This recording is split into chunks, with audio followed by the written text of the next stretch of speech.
c'est pas parce que les Américains le mettent sur une liste noire que c'est une liste noire, mais c'est une véritable dictature.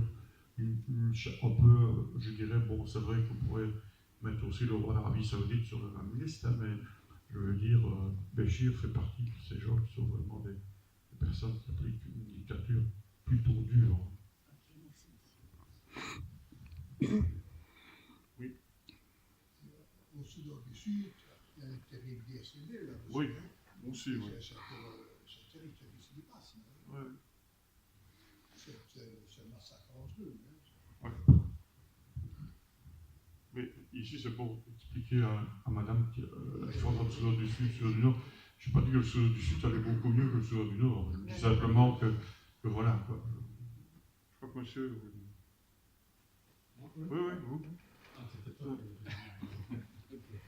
Ok, en fait, je m'appelle Hicham Adam, je suis un auteur soudanais. Ma question pour M. Sami. Vous avez parlé de le régime islamiste Sharia du Soudan, mais qu'est-ce que le problème avec, qu'est-ce que votre problème avec le régime ou le gouvernement exactement? Est-ce que l'islam, le charia, ou il y a un autre problème? En général, le problème entre utilise charia contre les activistes, comme l'activiste toujours contre le gouvernement, comme les partis communistes ou les gens libéraux, comme les personnes séculaires,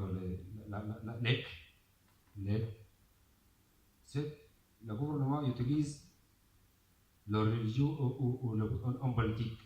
C'est notre problème. Oui. Mais la déviation de Soudan à cause de... À cause de le mélange, le politique entre... À cause de l'islam politique, non? Non, oui.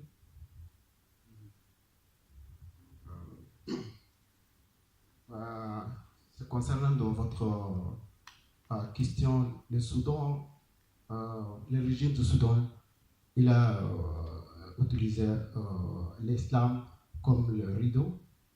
Et donc, la vérité, ce n'est pas l'islam qui est le problème du Soudan.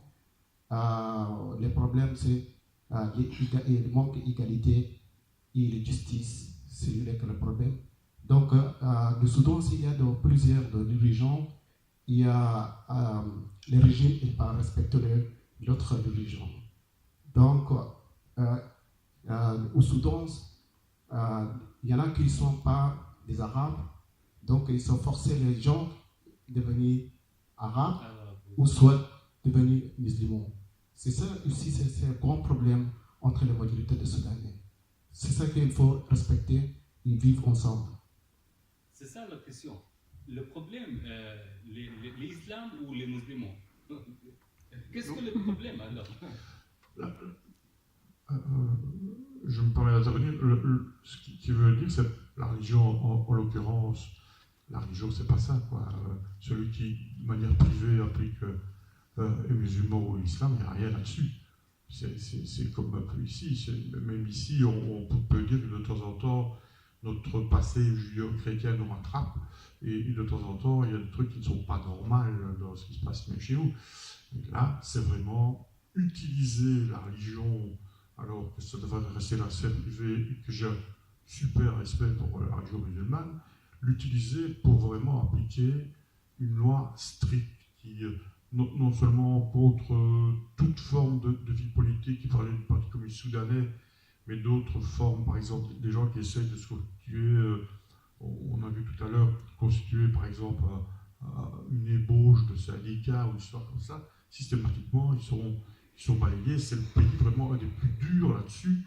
Et c'est uniquement dans ce sens-là que Gilles Béchir est vraiment un dictateur. Ce n'est pas parce que mon camarade Trump ou autre déclaré que c'était véritablement un monsieur qui applique de manière pure et dure. Il se réfère soi-disant à la religion pour appliquer ce genre de choses, ça n'a rien à voir. Monsieur Hicham, parce que je sais, Monsieur Hicham ne va faire attention de mon parlant. J'ai dit, la charia loi, elle est une spéciale loi pour elle est violer le constitution soudanais. Parce que le constitution original soudanais, elle est comme les lois internationales. La loi ordre public, c'est loi contre le constitution. C'est le problème. Le problème n'est pas à l'islam. À la loi, elle utilise toujours, le gouvernement utilise l'islam ou politique. C'est le problème. L'islam, si reste au la mosquée, pas de problème. Il n'y a pas de problème. Merci. Oui. Dans la description de votre pays au début, je pense que c'est vous, comme Douma l'a dit.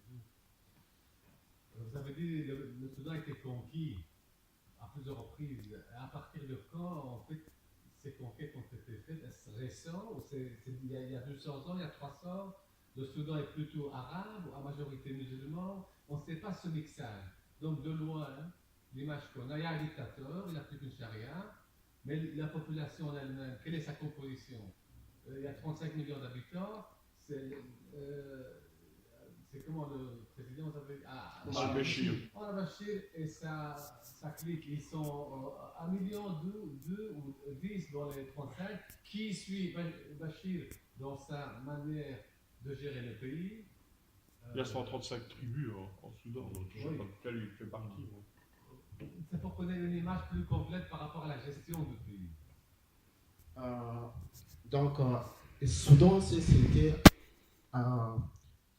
quelques siècles, c'est pas un pays, il y a plusieurs royaumes. Donc, après, il y a eu une colonisation les Turcs il a colonisé. Quelle année? Plus ou moins, pas l'année, mais le siècle. 15e, 18e. Presque. L'Empire ottoman. Oui, mais quand. Le Ottoman, oui, Ils c'était sont arrivés quand? Ils ne sont pas arrivés. presque 1800 quelque chose. Pas beaucoup. Voilà, c'est ça. Oui, 1800 quelque chose. Donc, quand l'Ottoman est parti, il y a les Anglais qui sont venus en 1889. Ils sont partis jusqu'à 1956. Donc, Soudan, il a eu l'indépendance. Mais les majorités soudanaises, avant c'était le Nubi. Nubi, c'est le Nubi noir africain. Donc, les Arabes qui sont venus de Saudi Arabie, l'Égypte, donc c'est aussi, il y a presque 1800, 1700. Donc, c'est pas. Donc, ils sont venus au Soudan comme commerçants. Donc, ils ont eu le Soudan, une terre qui a fait tronc, ils sont installés au Soudan. Donc, moi, je donne à un ami, Sami, qui va lui expliquer. C'est la présence des Arabes, parce que c'est ce qu'ils se réclament, faisant partie de la famille arabe. Donc, ils sont venus au Soudan. Ils sont venus au Soudan comme marchands et après ils sont installés au Soudan, ils sont mariés avec les Africains, maintenant ils sont à partir de la majorité soudanienne. À partir de quel siècle ils sont venus là, les Arabes? Les Arabes ils sont en 1800 quelque chose qui n'est pas exactement le même. Après les Ottomans. C'est pour cette période-là, la période ottomane, c'est qu'ils sont venus travailler comme l'esclavage, ils ont vendu les gens. Donc, ils sont venus comme marchands au Soudan, ils sont installés au Soudan. Donc, ils sont à partir de maintenant, c'est les majorités soudanaises. C'est soudanais, c'est pas. Donc, quand les Anglais sont partis le Soudan il a eu l'indépendance. Donc, ils sont occupés de tout ce qui est le pouvoir et les recherches au Soudan. Donc, dans la majorité des Soudanais, les gens qui sont occupés les pouvoirs, ils ne sont pas 10%. 70%, c'est les Soudanais qui sont dit aujourd'hui, c'est les Soudanais noirs. En complément à cette question, qu'est-ce qui fait l'unité du Soudan? C'est la langue? C'est la religion? Aujourd'hui, ce Soudan, c'est un pays. C'est quoi le Soudan? Le Soudan, c'est islamique aujourd'hui. 135 petites. Jusqu'à aujourd'hui, ce Soudan, c'est un pays république islamique. Donc, ils sont dirigés les pays, les charia islamiques. Donc, c'est ça que le problème. Nous, tous les Soudanais, ils sont croyants. C'est pas tous les Soudanais musulmans. Il y en a qui sont chrétiens, il y en a qui ne sont pas croyants, mais ils sont forcés les gens. Aujourd'hui, moi j'ai une autre langue, mais qui parle quand même les langues arabes. Et si je n'ai pas parlé l'arabe, je ne trouve pas le travail. Il va aller quelques administratifs, c'est tous les langues qu'on a pratiquées en arabe. Il y a même les gens qui veulent au Soudan, tu trouves dans la majorité soudanais, avec marié le Soudanais, donc être venu Soudanais. C'est ça que les Sous-Soudan, ils sont demandés le référendum, ils ont eu l'indépendance, les Sous-Soudan et la partie. Maintenant, nous avons au Darfour aussi les mêmes problèmes. On a combattre contre le gouvernement jusqu'à aujourd'hui. Il y a les Sous-Soudan, Nouvel Sous-Soudan aussi, c'est la même histoire. Donc, c'est ça que l'histoire. On a un conflit entre les ethniques groupes de Soudanais. Merci. Oui. Moi, je m'intéresse à votre histoire. Comment êtes-vous arrivé en Belgique?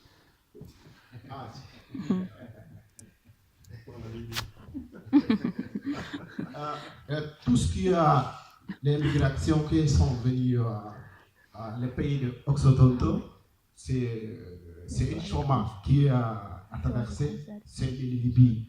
Donc la Libye, c'est une histoire, c'est une histoire très triste. Hein. Donc vous voyez maintenant les gens qui viennent de l'Ouest Afrique, ils sont traversés tous les pays venus par la Libye. Et aujourd'hui, la Libye aussi, un pays, il n'y a pas de gouvernement. Et donc, ils sont vendus des gens, vous voyez, comme l'esclavage, son travail sans l'argent. Et c'est une histoire, c'est très, vraiment, c'est une histoire triste. Mais les gens, ils sont venus ici à traverser les mers comment il dit, la Méditerranée. Ils sont servis les mers, ils sont venus ici, ils sont arrivés en occidentaux, et malheureusement, ils ont envoyé les gens. C'est ça que c'est triste pour nous. Non, ce que je voulais dire, en fait, c'est l'Atonium qui vous a appelé, ou pourquoi la Belgique? Barthes. Moi, je n'ai pas choisi la Belgique, donc je suis venu occidentaux. Donc, j'ai passé par tous les pays, par exemple Italie, France, et je suis arrivé ici en Belgique. Donc, Il a vu l'atomium. Il n'a pas eu le choix. Hein. Le parc Martin. Donc, En été. j'ai resté avec. L'odeur des frites. Ouais, c'est une histoire très longue, donc on ne va pas expliquer tout, mais c'est ce que l'histoire. Merci. C'était juste votre lien avec la Belgique. Voilà. Le frites et l'atomium. C'est le même problème de le réfugié soudanais. Il dit il faut va à l'Angleterre. Pourquoi?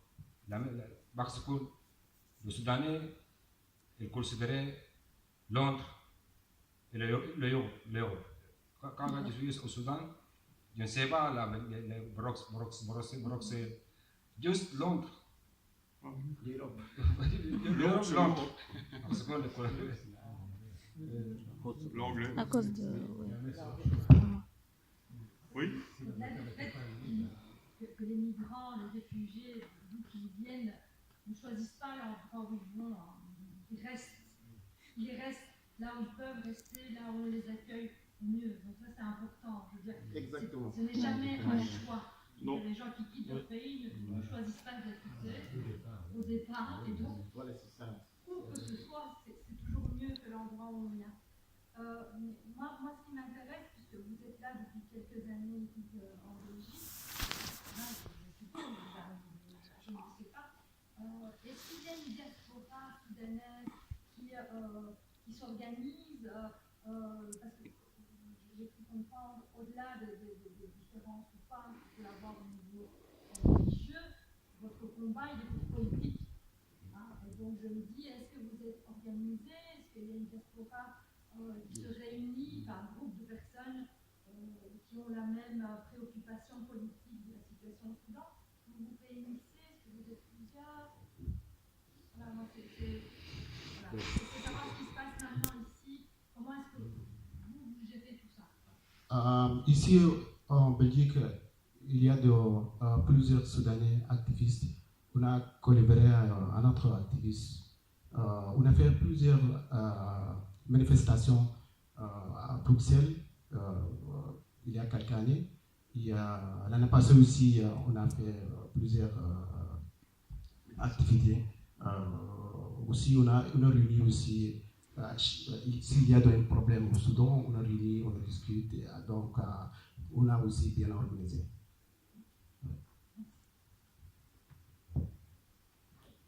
Oui. Moi, j'aimerais bien savoir votre cause exacte.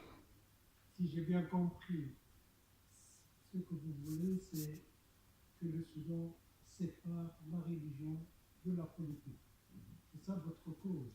Pour que ceux qui ne sont pas musulmans puissent vivre dans le pays comme ceux qui sont musulmans. C'est ça que votre démarche fait. Soudan, c'est ce que moi j'ai dit, c'est pas le problème des religions. Le problème, c'est qu'il manque d'égalité. Il manque de diversité aussi. Il manque de justice. C'est ce qui. Donc, s'il y a une discrimination entre noirs et blancs, donc moi je vais aller en justice et je ne vois pas un doigt.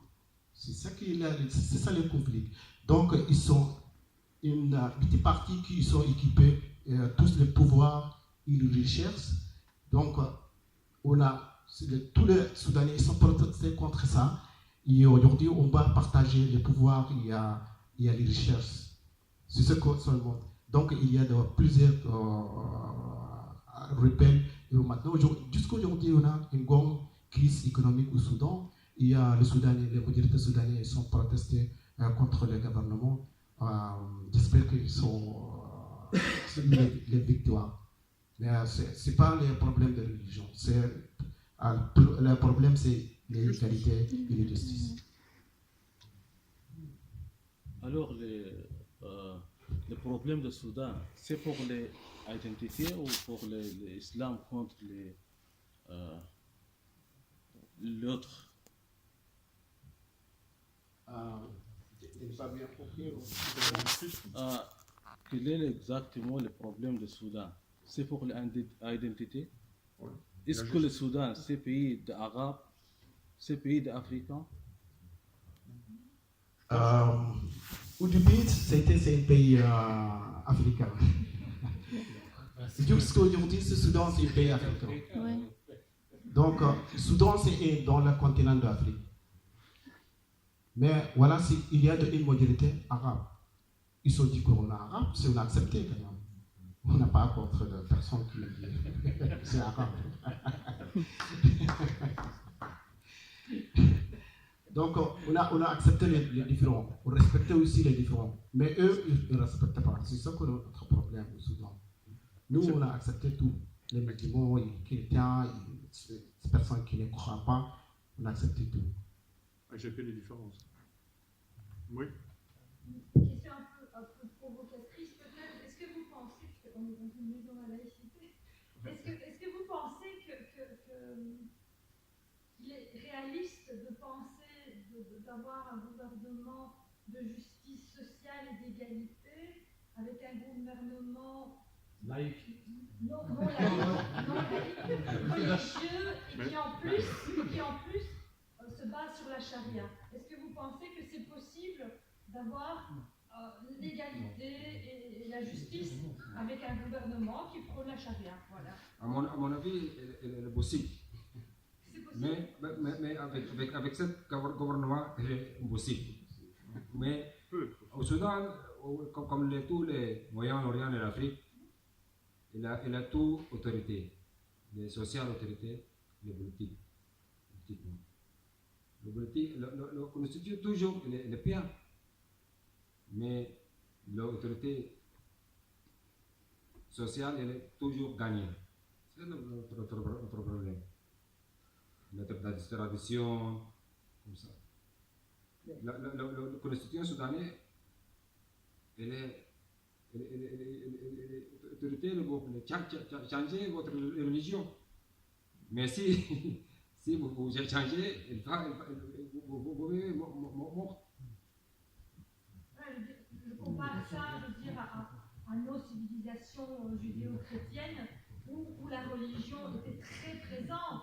Elle dirigeait tout, c'est elle qui décidait, je veux dire, à notre place. Donc, voilà, donc c'est pour ça ma question de savoir. Maintenant, les chrétiens soudanais, ils vivent tranquilles, sans entrer à la politique. Si entrer à la politique, c'est pas bon. Il faut que ce soit laïque à la française. Donc, aujourd'hui, ce Soudan, vraiment, il y a dans une génération, ils sont très modernés. Ils vont, toutes les générations, nouvelles générations, ils cherchent les changements. Donc, ce qu'on a appliqué, donc aujourd'hui, c'est le monde, il a changé. Donc, à mon avis, moi, j'aime bien qu'on va séparer les religions et les politiques. Donc,